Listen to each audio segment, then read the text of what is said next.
चलिए आज जानते हैं ऑफ-बाउ प्रिंसिपल के बारे में, जिसको हम ऑफ-बाउ सिद्धांत भी बोलते हैं।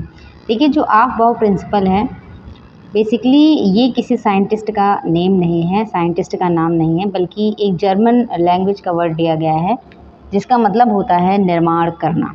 ठीक है, तो ऑफ-बाउ सिद्धांत के अनुसार किसी परमाणु में इलेक्ट्रॉन सबसे पहले न्यूनतम ऊर्जा वाली कक्षा में या ऑर्बिटल में प्रवेश करता है और फिर क्रमशः ऊर्जा बढ़ने पर अगली कक्षाओं में जाते हैं। ऑफ-बाउ एक जर्मन शब्द है जिसका अर्थ होता है क्रमशः निर्माण करना।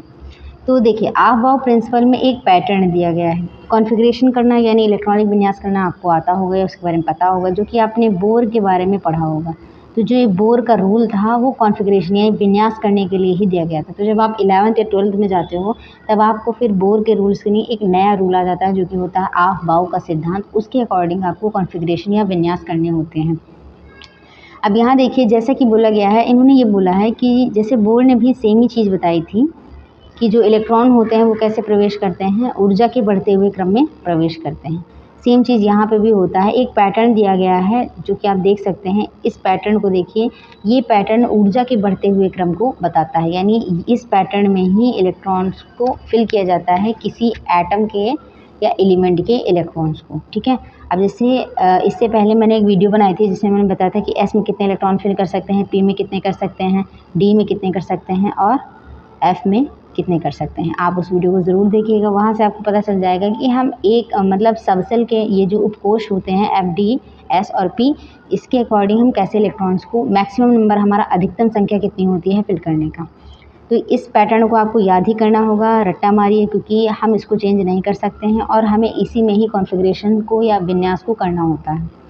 ठीक है, तो इनके अकॉर्डिंग क्या था, इस लॉ के अकॉर्डिंग कि जो ऑफ-बाउ सिद्धांत है उसके अकॉर्डिंग कि जो इलेक्ट्रॉन्स होते हैं वो ऊर्जा के बढ़ते हुए क्रम में प्रवेश करते हैं, यानी सबसे पहले इलेक्ट्रॉन उस कक्षा में जाएंगे जिसका जो एनर्जी लेवल होगा वो कम होगा। इस हिसाब से 1s की एनर्जी सबसे कम होती है, फिर 2s की होती है, फिर 2p होती है, फिर 3s, फिर 3p। तो ये जो आप ऑर्डर देख रहे हो ये ऊर्जा के बढ़ते हुए क्रम को बताता है। यानी इस हिसाब से अगर 1s और 7p की बात करेंगे तो 7p की एनर्जी सबसे ज़्यादा है जबकि 1s की सबसे कम है। ठीक है, आगे जान लेते हैं। इस पैटर्न को आप ऐसे भी देख सकते हैं। अब इसमें कुछ महत्वपूर्ण बातें हैं जिसको आपको ध्यान रखना है, यानी ये जो प्रिंसिपल जिसके लिए दिया गया है उसको ध्यान रखना है। इलेक्ट्रॉन हमेशा न्यूनतम ऊर्जा वाली उपलब्ध कक्षा में प्रवेश करते हैं। मैंने पहले ही बताया था कि पहले ये न्यूनतम वाले में ही जाएंगे, उसके बाद वो हायर में जाते हैं। यदि दो कक्षाओं की ऊर्जा समान हो तो जिस कक्षा का n मुख्य क्वांटम संख्या कम हो वह पहले भरी जाती है। इस चीज़ को ध्यान रखिएगा। एक क्लेचोवस्की का रूल है जो कि ऑफ-बाउ से रिलेटेड ही है।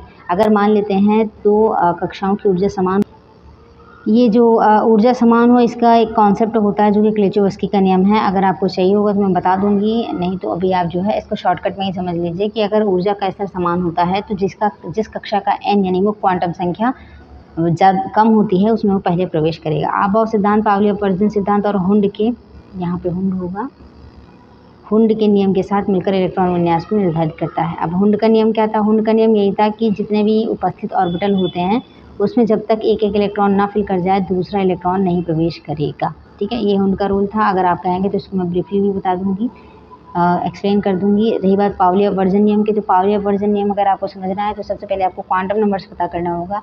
जब आप क्वांटम नंबर्स जान जाओगे तभी आप पाउली का अपवर्जन सिद्धांत समझ सकते हैं। आप कहेंगे तो इसके लिए भी एक वीडियो बना दी जाएगी।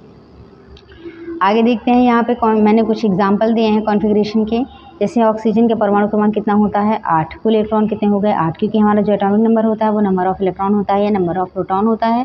नंबर ऑफ इलेक्ट्रॉन के इक्वल में तब आ जाता है जब एटम हमारा क्या होना चाहिए? उदासीन होना चाहिए, यानी ना तो उस पर प्लस चार्ज हो ना है उस पर माइनस चार्ज हो, तब हमारा इलेक्ट्रॉन और प्रोटॉन बराबर हो जाता है।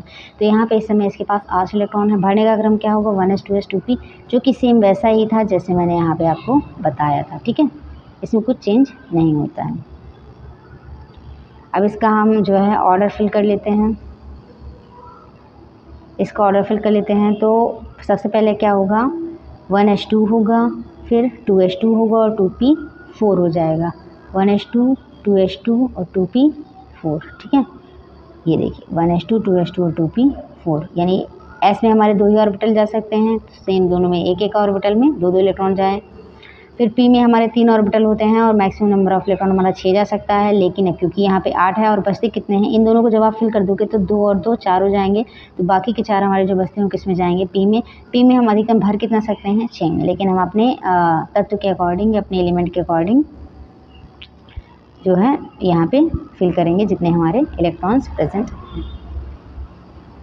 तो आगे बढ़ते हैं। देखिए यहाँ पे सेम सोडियम का भी दे रखा है। सोडियम का एटॉमिक नंबर या परमाणु क्रमांक होता है 11। उदासीन अवस्था में ये किसके बराबर आ जाएगा, इलेक्ट्रॉन के। भरने का क्रम क्या हो जाएगा, 1s2 2s2 2p6 3s1 2 2 4 6 10 1 11, इतने ही इलेक्ट्रॉन में भरना है। अब ये हम कैसे पता करते हैं कि एस में कितने इलेक्ट्रॉन जाएंगे, पी में कितने इलेक्ट्रॉन जाएंगे। तो देखिए इससे पहले मैंने एक वीडियो बनाया है जिसमें मैंने बताया है कि किस में कितने इलेक्ट्रॉन फिल करने होते हैं, कौन कौन से रूल लगते हैं। आप चाहे तो उसको देख सकते हैं। इसमें देखिए मैंने यहाँ पे कुछ जो है पैटर्न्स दिए गए हैं या कुछ तत्व दिए गए हैं जिनका यानी 1 से लेकर 20 तक के मैंने तत्व दिए हैं। आप इनका जो है कॉन्फ़िगरेशन अच्छे से पढ़ लीजिएगा और इनको एक बार खुद भी ट्राई करने की कोशिश कीजिएगा। बहुत ही सिंपल है, बस आपको उसी पैटर्न को याद रखना है और उसी पैटर्न में ही जितने इलेक्ट्रॉन होते हैं उसके अकॉर्डिंग आपको फिल करना है। बस आपको ये ध्यान रखना है कि एस में कितना फिल करना है, पी में कितना फिल करना है, डी में कितना फिल करना है, ये बस आपको ध्यान रखना होता है। ठीक है, यहाँ याद रखने वाली ट्रिक क्या होती है, जिनकी ऊर्जा कम होती है वो पहले भरते हैं, जिनकी ऊर्जा अधिक होती है वो बाद में भरते हैं। पावली का वर्जन इससे रिलेटेड होता है, जिसके अनुसार क्या होता है कि एक कक्षा में अधिकतम 2 इलेक्ट्रॉन विपरीत स्पिन के साथ होते हैं। और हुंड का नियम क्या होता है, समान ऊर्जा वाली कक्षाओं में पहले एक एक इलेक्ट्रॉन भरते हैं फिर जोड़ी बनती है। Thank you for watching. Please like share and subscribe. I can make मैं इसको जो है डिटेल में बता सकती हूँ अगर आप कमेंट करें अपना टॉपिक या आपको जो भी जानना हो उसके लिए। Thank you.